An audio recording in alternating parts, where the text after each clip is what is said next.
Qu'y a-t-il de plus exaltant pour un jeune couple que de partir à la découverte d'une des plus vieilles civilisations du monde? Xavier et Sophie rêvaient de ce genre d'émotion forte en se rendant au Pérou pour visiter le Machu Picchu, la cité perdue des Incas. Il y avait quelque chose qu'on voulait voir déjà depuis très longtemps, c'était le Machu Picchu. On avait cette image qu'on voit sur toutes les photos et on s'est dit, il faut vraiment qu'on aille là-bas, quoi. C'était un de mes rêves depuis vraiment tout petit. Je voulais voir le Machu Picchu et je me voyais faire le trek, marcher toute la journée dedans. On arrive à la ville, ça s'appelle Aguascalientes. Et donc c'est vraiment la ville au pied du Machu Picchu. Avant de se lancer dans l'ascension du Machu Picchu, Xavier et Sophie passent quelques jours à Aguascalientes, dans des conditions d'hébergement plutôt spartiates. C'est très rustique. Ouais, c'est très rustique. Voilà, c'est 4 murs, un lit très rustique posé au milieu et puis c'est tout. Mais étrangement, cette nuit-là, ce n'est pas le manque de confort qui va poser le plus de problèmes à Xavier notamment. En fait, pendant cette nuit, on s'est fait piquer par des moustiques. Enfin, je me suis fait piquer par des moustiques 71 fois.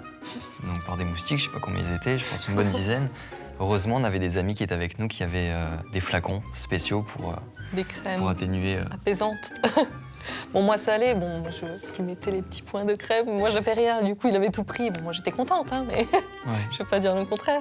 Il ressemblait à une petite coccinelle, voilà. C'était sympa. Moi, je me marrais, mais bon, le pauvre, c'était pas agréable. Pour se réconforter, le jeune couple décide de s'offrir le meilleur restaurant de la ville, la veille de leur visite du Machu Picchu. Là, c'était grand luxe le soir. Là, on avait le choix et tout. Donc, toi, tu t'es laissé porter par tes... Chose que je ne fais jamais, j'ai pris une salade. Voilà, une petite salade et... Tout le monde sait qu'en Amérique du Sud, il faut faire attention à la vaisselle, pas se brosser les dents, voilà, avec l'eau là-bas. Mais là, on ne sait pas pourquoi. Et je n'avais jamais pris de salade au restaurant. J'ai 27 ans, c'est la première fois que je prenais une salade au restaurant. Et ça a été fatal. Je mange ma salade et c'est instantané. Je me suis senti partir. Voilà, j'ai senti qu'il y avait un truc qui allait mal, donc je leur ai dit à tous, je pars. Je me suis levé, je suis parti et je suis arrivé à l'hôtel, je me suis couché et je me suis mis à vomir. Enfin, le pauvre, il était dans un état lamentable. Je vomissais, je me couchais, je vomissais, je me couchais. Et le problème, c'est qu'après, tout le monde, petit à petit, est revenu à l'hôtel pour se coucher. Mais comme au Pérou, les murs sont très, très fins, je pense que tout l'hôtel a partagé ce que je vivais pendant la nuit. Un enfer total. Et moi, c'était impensable qu'on ait fait tout ça et qu'il ne voit pas le Machu Picchu. Donc, je savais qu'il était mal, mais même s'il gueulait dessus, je lui dis non, il faut y aller, tu vas te lever et puis on va faire le Machu Picchu. Enfin, tu vois. Je savais pas comment j'allais vivre ça. Je savais que ça allait être un calvaire, que ça allait être une journée de calvaire. Mais au fond de moi, j'espérais vraiment que ça passe et que j'ai aucun problème. T'étais blanc, t'avais une tête de déterré. Ouais, non, c'était une catastrophe. Ah non, j'ai cru qu'il allait me lâcher là dans les pattes. Hein. Après une nuit sans sommeil, Xavier accepte d'accompagner Sophie jusqu'à l'entrée du site, mais c'est toute seule que la jeune femme va faire l'excursion. Et là, j'ai attendu le lever de soleil qui se lève et je n'ai pas bougé de 6h jusqu'à 9h. Je me suis endormi en plein soleil, sauf que quand je me suis réveillé à 9h, j'étais en transe, tout était trempé parce que le soleil me tapait sur la tête et j'ai failli faire un malaise. Donc j'étais tout seul et je me suis levé, j'ai failli faire un malaise à cause de ça. En redescendant, après 3 heures de visite, Sophie ne retrouve plus son compagnon parmi les milliers de touristes qui fréquentent le site. Elle est gagnée par la panique. J'ai cherché partout, mais puis je le trouvais plus. Donc je commençais aussi à m'inquiéter, quoi. Du coup, je savais pas s'il était sorti. Même on s'imagine plein de choses. Enfin, je sais pas, il est peut-être parti en ambulance, ce qui était vraiment mal. J'étais à côté de l'entrée, mais elle est passée devant moi plusieurs fois, elle ne m'a pas vue. Mais c'était de ma faute. C'était de ma faute parce que j'ai bougé, soi-disant.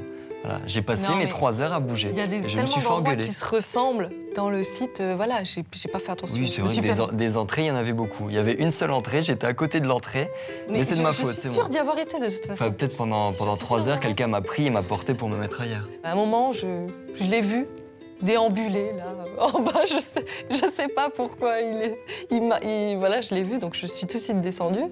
En fait, je me suis levé et là, j'entends Xavier. Et là, je la regarde, elle me fait arrête-toi. Je dis mais qu'est-ce que tu me veux? Il fallait que j'aille vomir, alors je suis reparti. Mais là, je t'ai plus lâché quand même. Hein. Non, là, elle m'a plus lâché. Là. Elle n'arrêtait pas de venir me voir, elle me disait viens, viens. Et moi, je dis mais putain, mais lâche-moi. Dans ma tête, je me disais vraiment, va faire chier quelqu'un d'autre. Parce que j'étais vraiment à bout de mes forces et je pouvais plus. La jeune femme veut absolument que Xavier profite de ce lieu exceptionnel. Une fois de plus, elle arrive à le convaincre de faire quelques pas, mais son compagnon est à bout de force. Et du coup, c'était étape par étape. On faisait 10 marches et puis il fallait qu'il s'arrête. Alors on s'arrêtait, il dormait. Et moi, je prenais des photos, je filmais.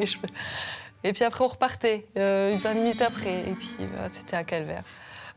Et je me dis, non, tu vas y arriver. Regarde, il reste quelques marches encore. Un calvaire. Et ceux du groupe, ils passaient, ils faisaient « Ça va ?» Je dis « Mais qu'est-ce que vous me voulez? Laissez-moi tranquille. » Ça allait pas du tout. Je l'ai suivi, oui, parce que je me suis dit, voilà, c'est un rêve depuis tout petit. Si je vais pas en haut, je vais vraiment être déçu. Il y a tout le monde qui est resté 15-20 minutes. Moi, je suis arrivé, j'ai pris une photo, je me suis mis 1 minute assis et je suis parti faire une sieste. Là, c'était grand luxe. Ah oui, Je dormais du côté avec vue sur le Machu Picchu et ça, non, il n'y a pas beaucoup qui l'ont fait, je pense. Là, physiquement, j'étais vraiment au plus bas. Je pensais juste au moment où la journée allait se terminer.